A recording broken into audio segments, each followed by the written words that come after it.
شہر قائد سے اپڈیٹ کریں گے۔ کراچی سے ہمارے ڈویژنل بیورو چیف محمد ریاض غوری کی رپورٹ کے مطابق وزیر بلدیات سندھ سعید غنی سے حیدرآباد کے چیئرمین حسن بخش کی قیادت میں سندھ کے مختلف اضلاع سے حیدرآباد کے عہدیداران کے وفد کی ملاقات۔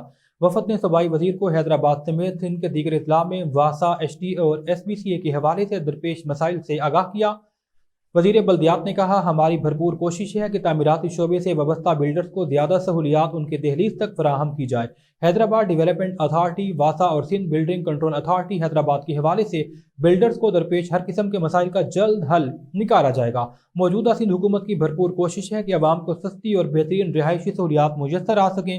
حیدرآباد کو بھی عوام کو سستی اچھی رہائشی سہولیات کے حوالے سے بلڈرز کو اپنا کردار ادا کرنا ہوگا۔ جہاں سندھ حکومت اپنا کردار ادا کر رہی ہے، وہاں بلڈرز کو بھی آگے بڑھنا ہوگا۔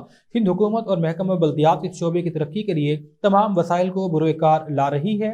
گزشتہ سالوں میں جہاں کوئی کوتاہی کی گئی، اس کا ازالہ بھی جاری ہے۔ وفد میں وائس چیئرمین طارق عزیز، سب ریجن کے چیئرمین عبداللہ جان، سابق سب ریجن چیئرمین ذوالفقار اور کاشف کے علاوہ کمیٹی ممبران بھی شامل تھے۔